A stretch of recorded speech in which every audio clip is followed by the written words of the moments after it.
à Jésus, mon ami, viens à Jésus, car il est le chemin, la vérité et la vie.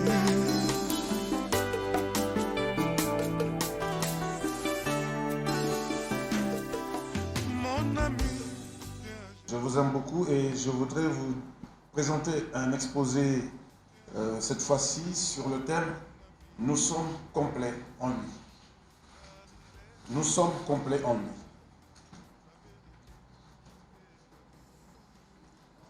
Nous allons commencer cet exposé par la lecture du livre de Colossiens chapitre 2. Si vous voulez, nous allons lire le verset 8, 9 et 10 une bonne fois. Nous lirons le verset 8, 9 et 10. Je vais lire. Car que personne ou sa proie par la philosophie et par une vaine tromperie, s'appuyant sur les traditions des hommes et sur les rudiments du monde et non sur Christ. Car en lui, Christ, car en lui habite corporellement toute la plénitude de la divinité. C'est cette phrase que nous allons beaucoup étudier, mais c'est surtout au verset 10. Vous avez tout pleinement en lui. Vous avez tout pleinement en lui, qui est le chef de toute domination et de toute autorité. La parole de Dieu nous dit, vous avez tout pleinement en lui. Alors, tout pleinement en lui au verset 10, veut tout simplement dire complet en lui, en araméen estrangelo. Alors, l'araméen concerne le peuple arabe, comme je venais de vous dire, ou la langue parlée par les araméens. Les araméens sont les descendants d'Aram, cinquième fils de Sem. Sem lui-même, le deuxième fils de Noé. Alors les fils de Sem sont donc Elam, Elam qui a peuplé le sud de la Perse, c'est-à-dire de l'Iran. Et on y trouve d'ailleurs même jusqu'à présent plusieurs Noirs dans cette partie de l'Iran. Et la capitale de cette province qu'on appelle province Elam, qui s'appelait province Elam, je ne sais pas si maintenant ça s'appelle toujours comme ça, la capitale était Suse. Et le roi Assyrus était à Suse. Le roi Assyrus, à son époque, il régnait depuis l'Inde jusqu'en Éthiopie. Vous voyez, mais il était basé à Suse. Donc je disais qu'il y a le fils de Sem, il y a Elam, il y a Assur, qui a peuplé, qui était dans le pays de Shinéar, un peu en Irak. Assur, Arphaxad, Lut et Aram. C'est Aram qui a peuplé la Syrie et la Mésopotamie. Aram. Alors les fils d'Aram, il y a Ut. Vous savez le célèbre fils de Dieu qui était à Ut, c'est Job, le pays de Ut. Donc le fils de Ut, c'était le fils d'Aram, c'est lui qui a donné donc son nom à ce pays dans lequel Job se trouvait. Donc Ut, Ul, Geter et Mes ou Mash, tous descendants de Sem et de Noé. Amen. Bon, revenons dans cette expression « avoir tout pleinement en lui ».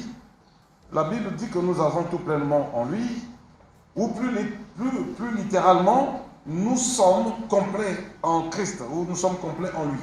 Il y a très peu de chrétiens qui ont utilisé la puissance de Dieu qui est en eux parce qu'ils ont négligé de renouveler leur intelligence à la vérité absolue de la parole de Dieu qu'ils sont complets.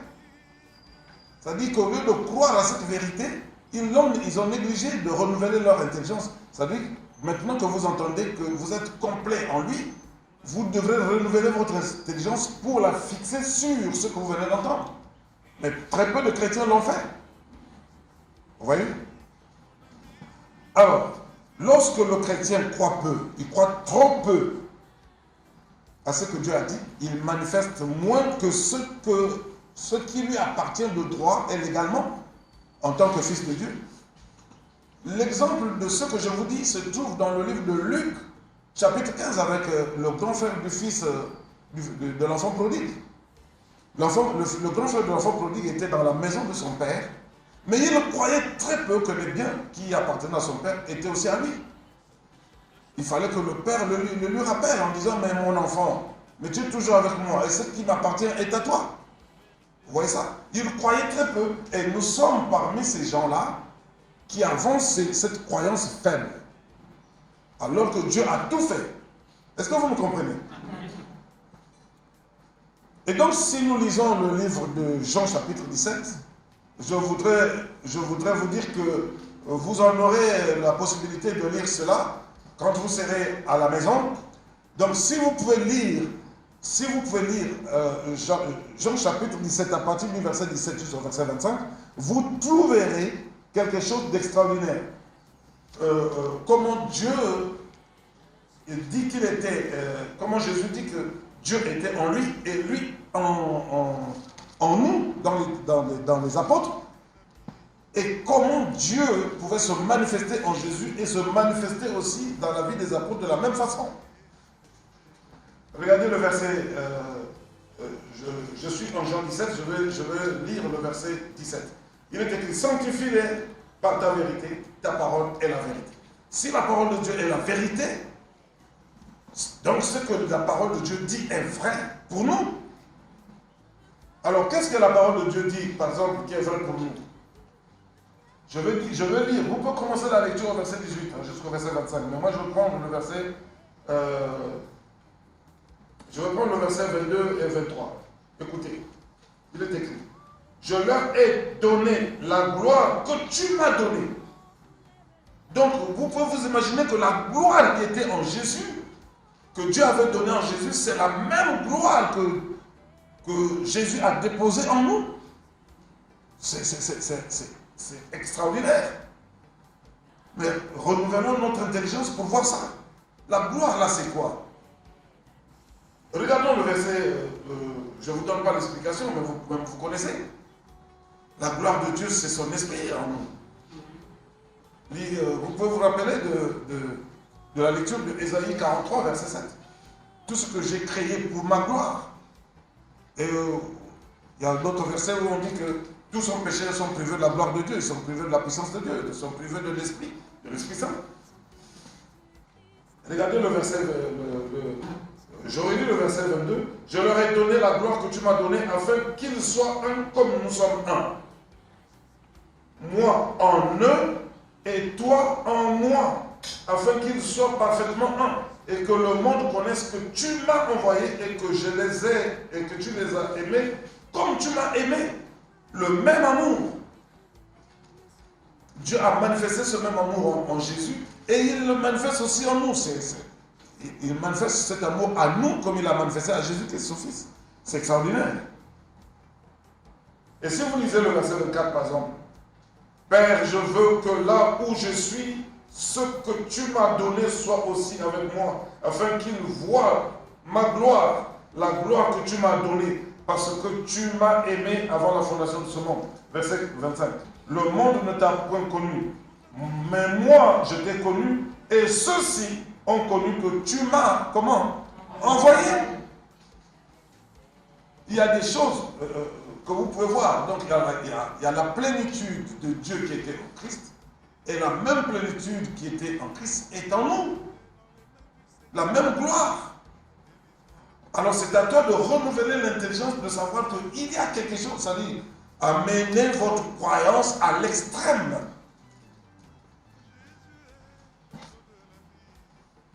Lorsque tu confesses, lorsque toi tu décides de confesser que tu n'es pas ce que la parole de Dieu déclare que tu devrais être, mais sache-le que Dieu n'est pas moins en toi, mais c'est toi qui es moins en lui. Parce qu'en lisant, en écoutant ce que nous venons de lire, Dieu est complet en toi. Dieu en Christ, Christ en toi, l'espérance de la gloire.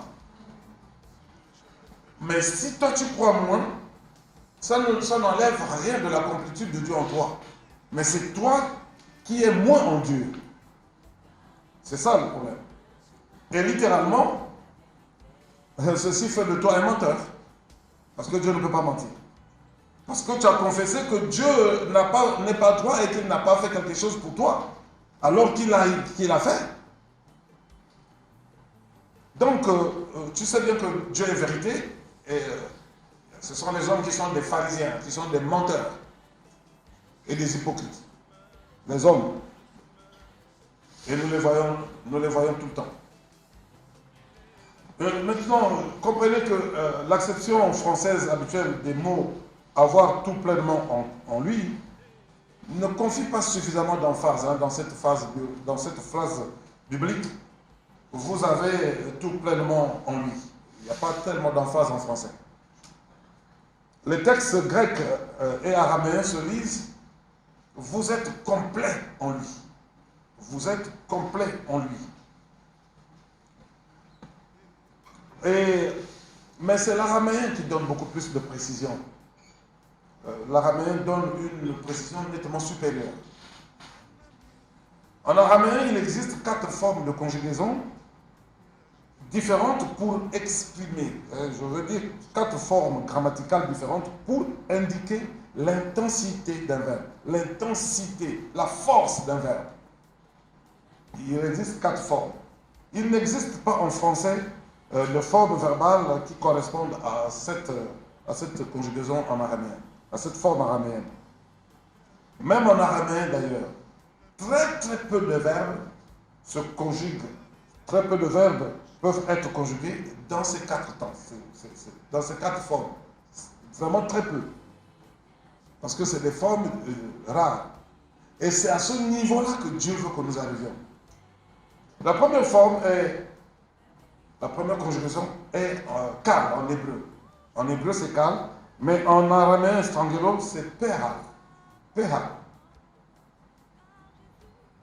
Qui peut correspondre à la forme simple en français. La forme simple. La deuxième conjugaison s'appelle piel en hébreu. Mais en araméen strangelo c'est pael. P-A-E-L. Pael en araméen strangelo. Ou la forme intensive en français. C'est la forme forte en français. Vous voyez ça? Et la troisième forme, la troisième conjugaison est appelée en hébreu ifi. Ifi. Mais en araméen, estrangelo, ça s'appelle afel. Ou la forme extensive en français. C'est-à-dire la dernière des formes en français. Ça pouvait être ça. Mais écoutez bien. Cette troisième forme que je venais de dire, cette troisième conjugaison que je venais de vous dire, nous pouvons essayer de voir quelques exemples. L'expression verbale être complet en lui, la forme intensive indiquerait une plénitude plus intense au niveau, par exemple, de la forme de la conjugaison française. Mais au niveau de l'araméen, ça devrait donner une conjugaison, une forme plus forte.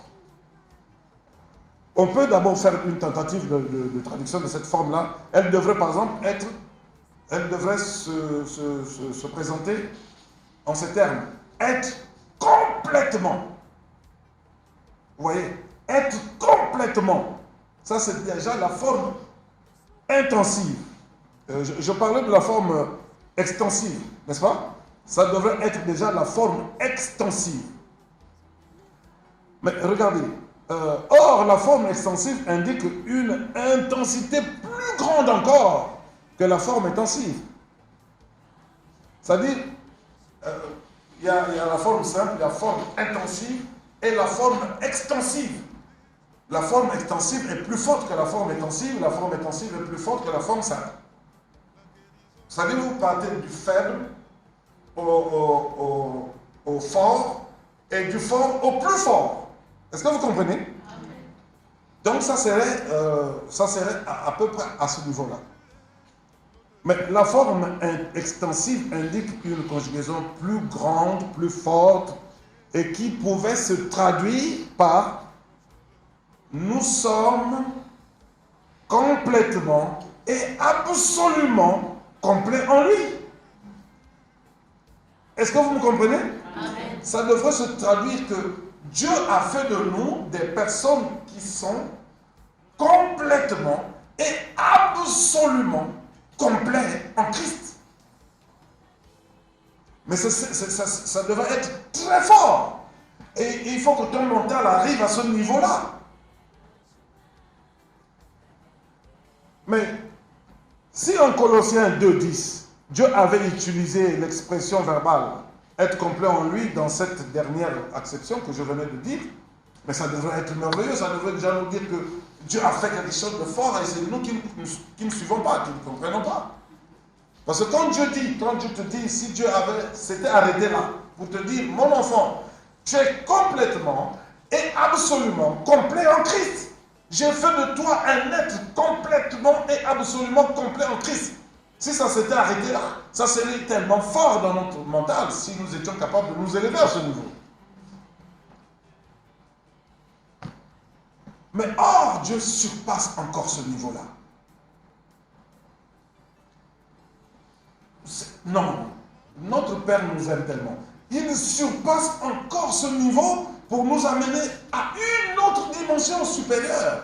Et c'est même difficile de traduire cela. Wow. Alors, comment Dieu fait pour surpasser cette forme extensive, pour nous montrer à quel point nous sommes vraiment complets en lui, en Christ? Comment Dieu a fait? Les manuscrits araméens Estrangelo utilise en Colossiens chapitre 2 verset 10 une quatrième conjugaison extrêmement rare. Et cette quatrième conjugaison s'appelle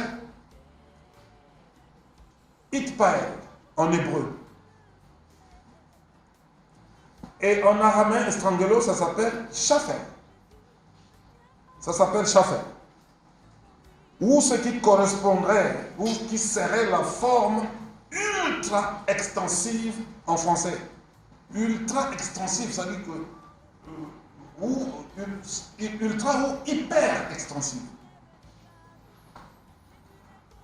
Vous voyez, chez les fabricants des armes qui vont détruire un jour peut-être ce monde-là que vous pouvez voir sur YouTube, on parle maintenant des armes hypersoniques qui vont à une vitesse insoupçonnée. C'est-à-dire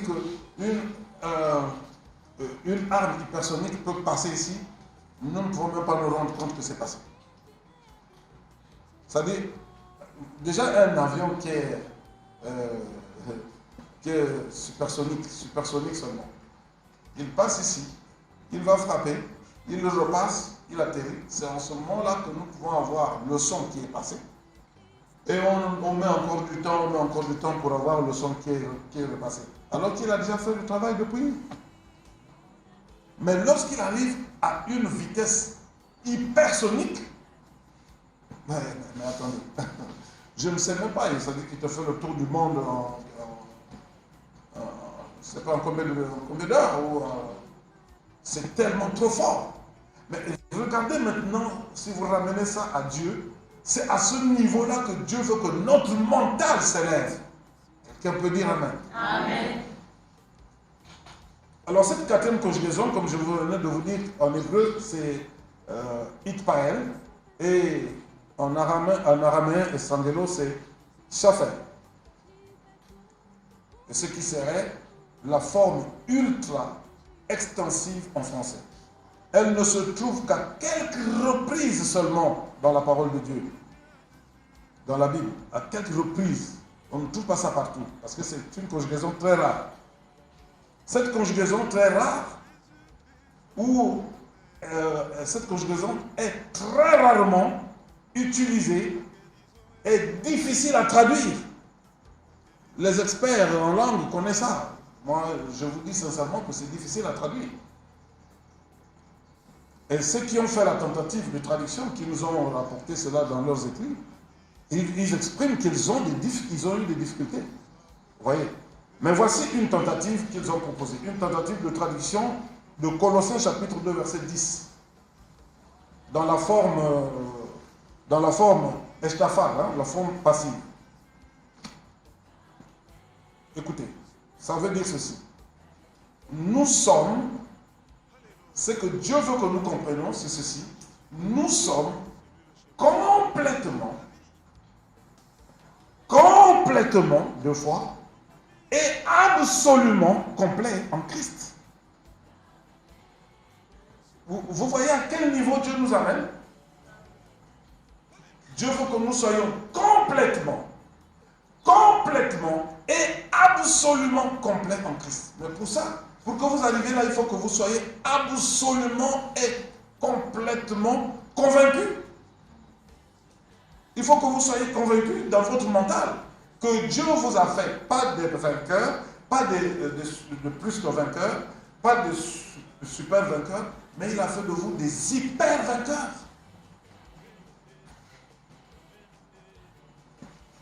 Alors si vous comprenez cela, c'est que vous pouvez donc comprendre que l'amour de Dieu pour vous était parfait et est parfait en Christ.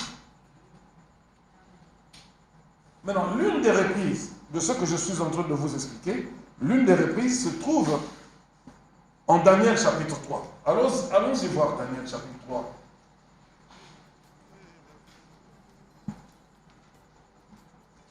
Daniel chapitre 3. Et nous allons lire le verset 19, 20, 22, 23. Écoutez bien. Ici, on nous parle du roi Nebuchadnezzar à Suse, la capitale de la Perse à l'époque, aujourd'hui de l'Iran. À l'époque.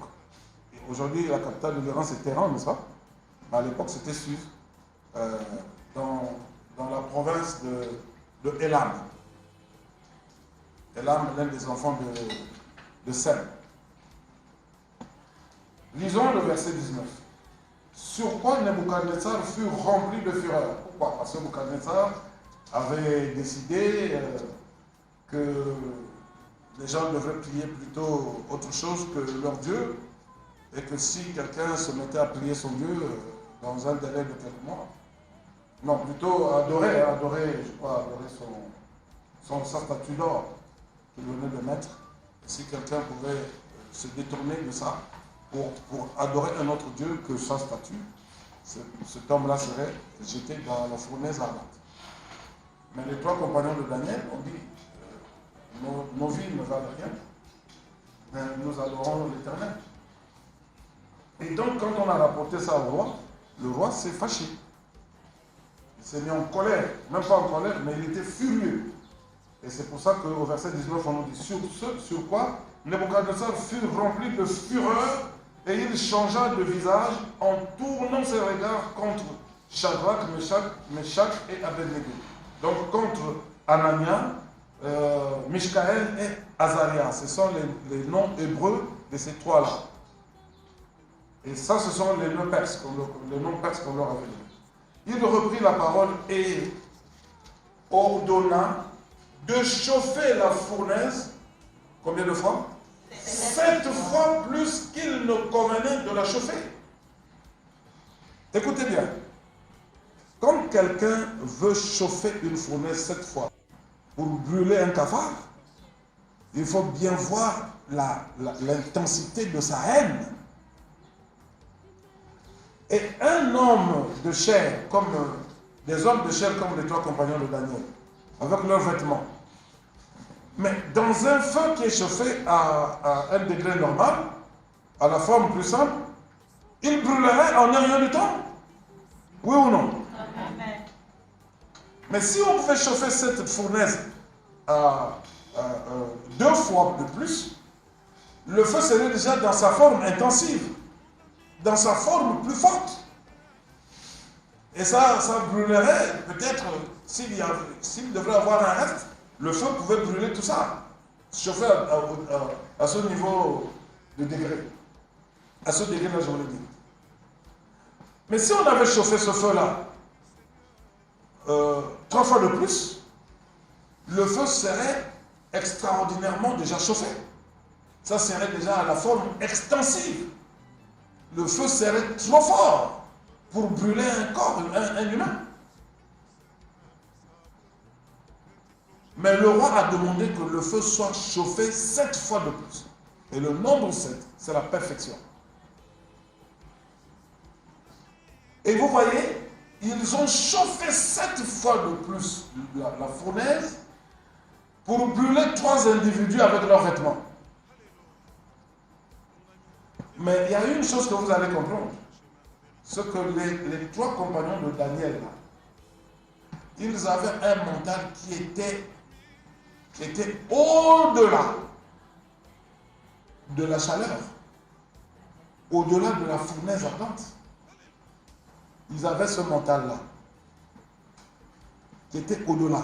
Ça veut dire que ton problème à toi, ta difficulté à toi, Dieu veut que tu puisses élever ton mental au-dessus de cette difficulté-là. Quelqu'un comprend ça? Amen.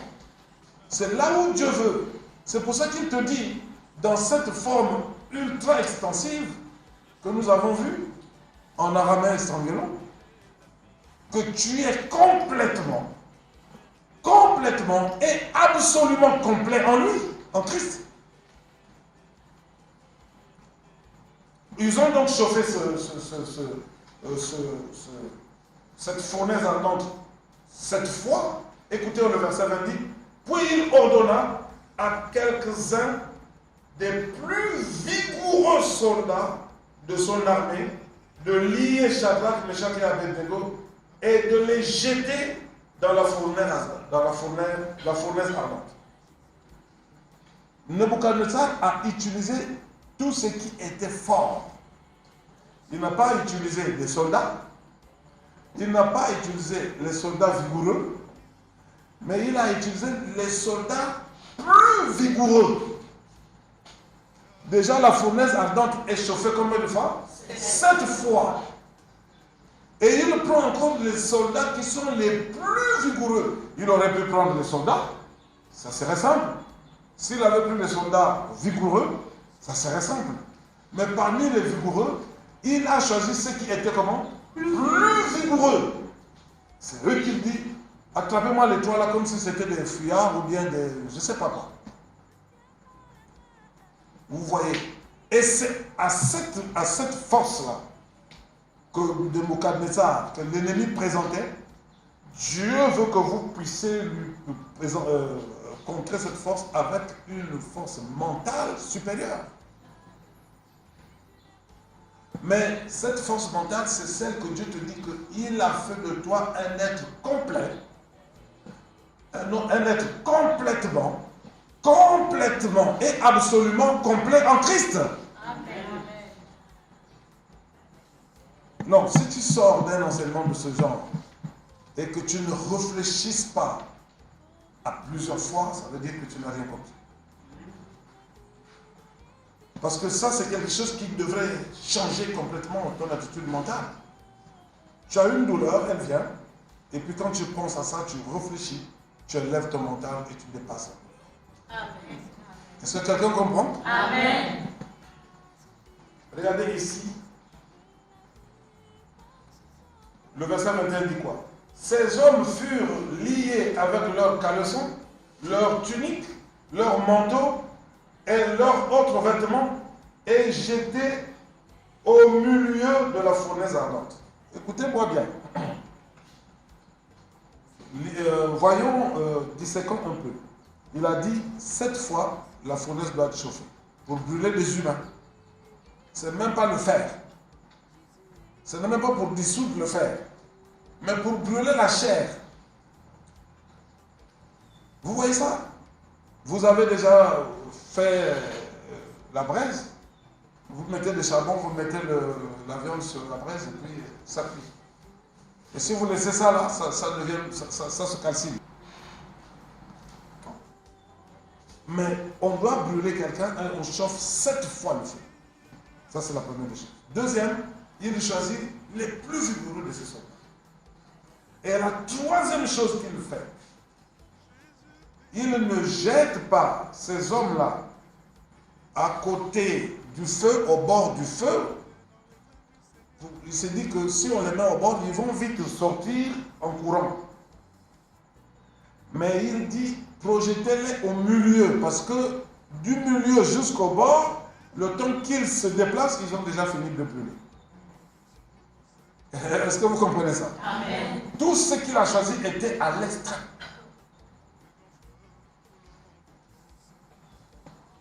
Eh bien, donc, voyons comment ça s'est passé. Donc, on nous dit au verset 22.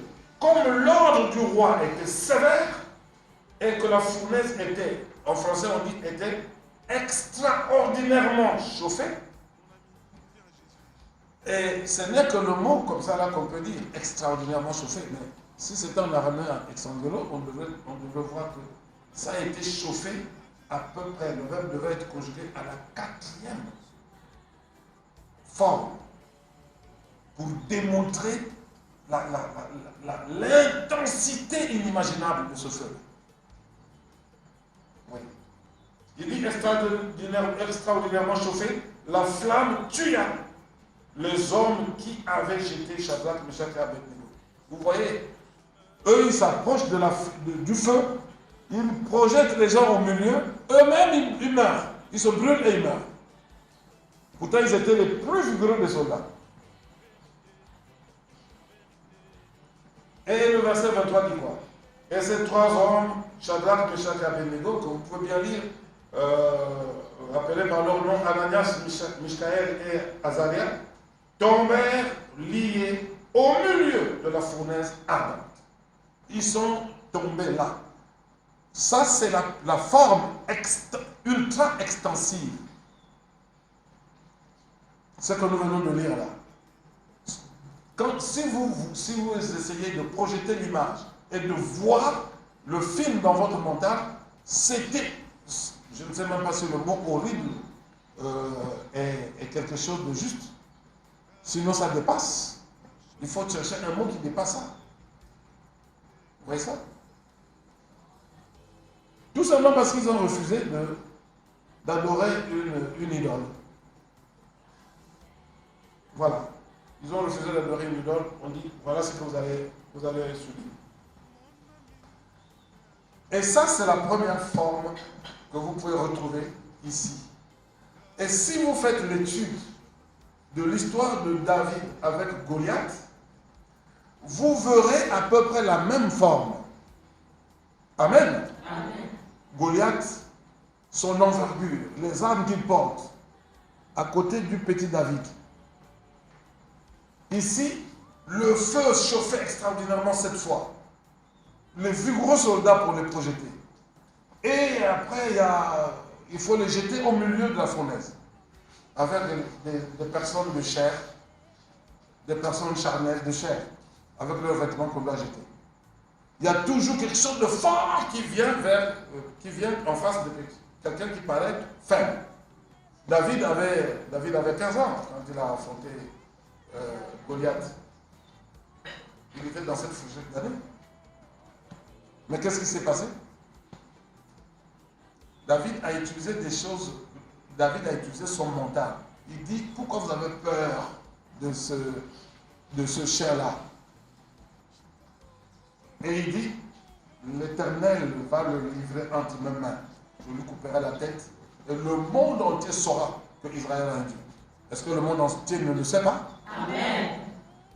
Mais le monde entier, quand je parle du monde entier, je parle de ceux qui te connaissent. Amen. Ceux qui te connaissent, ils vont savoir que tu pries avec Dieu. Amen. Ils vont le savoir. Laisse-les ouvrir la bouche. Ils sauront que tu pries un Dieu. Ils n'ont qu'à faire ce qu'ils sont en train de faire. Amen. Et c'est la même chose pour Israël. C'est la même chose pour les trois compagnons de Daniel. Aujourd'hui, le monde entier connaît que Israël avait un Dieu. Et il a un Dieu jusqu'aujourd'hui. Toi aussi, ceux qui te connaissent sauront que tu as un vrai Dieu. Dis Amen. Amen. Oh, tu veux dire Amen? Amen. Et donc, c'est à toi d'élever à l'extrême, ta conscience, ta foi, ta croyance bâtis ça dans ton nous, inscris ça dans ton nous, dans la profondeur de ton cœur, et que ça occupe une place que demain, après-demain, sur le lendemain, les gens sauront que la vérité était avec Dieu. Que là, Dieu était vérité, et que toi, le fait que tu es enfant de Dieu, complètement et absolument complet en Christ, les gens sauront que Dieu est avec toi. Amen. Et lorsque nous allons, si vous pouvez l'accepter, et lorsque nous allons refaire la prochaine fois cet exposé, nous aurons peut-être le temps d'étudier Romains chapitre 8, verset 37. Lorsque vous étudierez Romains chapitre 8, verset 37, vous trouverez la quatrième forme de conjugaison en araméen estrangelo, où Dieu dit qu'en toutes ces choses, nous sommes plus que vainqueurs. Nous sommes des hypernikao, c'est-à-dire des gens qui ne sont pas vainqueurs, qui ne sont pas plus que vainqueurs, qui ne sont pas des super vainqueurs, mais qui sont des hyper vainqueurs. Et Dieu veut que notre mental, dans la croyance en tout ce qu'il nous a dit, arrive toujours à l'extrême. Je veux te dire à toi maintenant, là, toi qui m'écoutes là, et toi qui me regardes, toi qui écoutes cet enseignement, de savoir que ton mental ne doit pas s'arrêter à quelques témoignages que Dieu, à quelques preuves que Dieu a eu à passer dans ta vie. Mais ça doit aller au-delà. Au-delà. Il faut que des montagnes se déplacent. Amen. Amen. Il faut que les ténèbres se dépouillent. Les ténèbres doivent se dépouiller et les gens doivent voir dans ta vie. Les obstacles doivent se dégager. Amen. Amen. Ça, c'est quelque chose que je venais de vous dire. Alors, donc, dans Romains, on nous dit qu'il y a... On fait la litanie de tout. C'est ni la nudité, ni la faim, ni ceci, ni cela. Tout ça, ça rime à peu près. Si vous mélangez ça, ça fait presque une fournaise ardente chauffée extraordinairement cette fois. Quand on est en train de serrer toutes ces difficultés-là, ni la nudité, ni la faim, ni le jour, ni la mort, ni tout ce que vous pouvez imaginer, ça ne peut vous arracher de l'amour de Dieu manifesté en Jésus-Christ. Ça vous démontre la plénitude que Dieu a, la complétude que Dieu a placée en vous. Dieu a dit que vous êtes comment? Complètement. Et puis, complètement. Et encore, absolument complet en Christ. De la tête aux pieds, vous êtes complet en Christ. Voilà ce que je tenais à vous exposer. Merci Père pour cet enseignement que tu as donné. Nous pensons que ça va faire un déclic dans la vie de certains qui étaient toujours enchaînés par un mental brisé et qui vont prendre de l'envol.